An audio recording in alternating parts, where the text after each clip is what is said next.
কারণ আমরা ফিল করতাম যে যারা এর আগে দায়িত্বে ছিল তারা আমাদের জন্য কাজ করবে, এই আশায় কিন্তু আমরা লাস্ট 15 বছর বা 20 বছর বা 30 বছর আমরা কিন্তু তাদের অপেক্ষায় কাটিয়ে দিয়েছি, বা তাদের উপর নির্ভর করে আমরা কিন্তু একটা লম্বা সময় সাফার করেছি। তো আমরা সাফার করার পরে আমরা এখন রিসেন্ট এখানে দেখতে পাচ্ছেন ন্যাশনাল টিম থেকে শুরু করে ফার্স্ট ক্লাস ইভেন ফার্স্ট ডিভিশনের প্লেয়াররাও কিন্তু এখানে উপস্থিত আছেন। তো আমরা প্রত্যেকটা সেক্টর থেকে চেষ্টা করেছি সবাইকে আনার, সবার সমস্যাটা শোনার, এবং আমাদের কোনো একজন পার্সোনাল ব্যক্তির কারণে ক্রিকেট থেমে থাকতে পারে না। আমরা চাই যে ক্রিকেট যেহেতু আমাদের, ক্রিকেট সামনের দিকে না এগোলে দায়বদ্ধতাও আমাদের।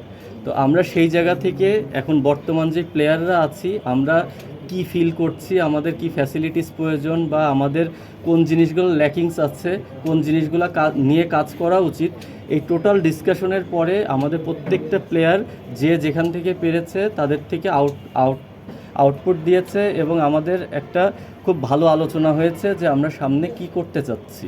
আমরা এই বিষয়টাই খুব ক্লিয়ার, এবং আমাদের নেতৃত্ব দিবে কে বা আমাদের মধ্যে কারা এটা হয়ে কাজ করবে, এই ডিসিশনগুলো আমরা নিজেরা নিতে চাচ্ছি, যেহেতু আমরা ফেস করতেছি প্রবলেমগুলো। তো এই জন্যেই আমাদের বর্তমান প্লেয়ারদের ইনভলভ হওয়া।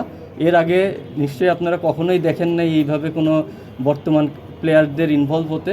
আমরা আমাদের নিজেদের দায়বদ্ধতা থেকে সবাই সামনের দিকে এসেছি, এবং সবাই এগ্রি করেছি যে আমরা যেন সামনের দিকে ক্রিকেটটা কিভাবে নিয়ে যাওয়া যায় এই পরিকল্পনাগুলো আমরা করেছি। মিঠুন ভাই, বিপিএল এর পেমেন্ট কিন্তু এখনো পুরোপুরি ক্লিয়ার না, অনেক বিদেশির ক্ষেত্রে বা দেশিদের ক্ষেত্রেও আছে।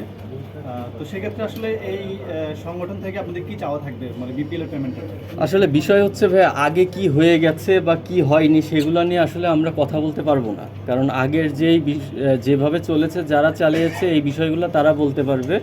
বাট আমরা এখন যেহেতু কোয়াপটাকে সামনের দিকে এগোতে চাচ্ছি, বা আমরা যে কমিটমেন্টগুলো করব, বা আমরা শাহিদ ভাই আপনাদেরকে অনেকটা ক্লিয়ার করেছে যে আমরা কোন বিষয়গুলো নিয়ে কাজ করব, যারা নেক্সটে আমাদের গার্জিয়ান হিসেবে আসবে কোয়াবে, ওনাদেরকে ওই গাইডলাইনটা দেওয়া থাকবে যেন আমাদের প্লেয়াররা টাইম টু টাইম সব কিছু যেগুলো প্রাপ্য সেই জিনিসগুলো যেন পাই। মিঠুন ভাই, আপনি একটা কথা বললেন যে আপনারা আসলে নেতৃত্ব নিজেরা খুঁজে নেওয়ার জন্য এগিয়ে আসছেন সবাই। আপনারা নেতৃত্বে কাকে চাচ্ছেন, এরকম কোনো কিছু বলা যায় না? আমরা আসলে স্পেসিফিক কোনো নাম আপনাদেরকে বলতে পারবো না, কারণ আমাদের মধ্যে এখনও আলোচনা চলছে। এটা যে কেউ হতে পারে, যেটা আমাদের সবার প্লেয়ারদের তরফ থেকে সবার স্বার্থে। দেখেন, অনেকে আছে ব্যক্তিকেন্দ্রিক, অনেকে আছে সবাইকে নিয়ে কাজ করে। তো লিডার এমন হওয়া উচিত যে সবাইকে নিয়ে চিন্তা করে। তো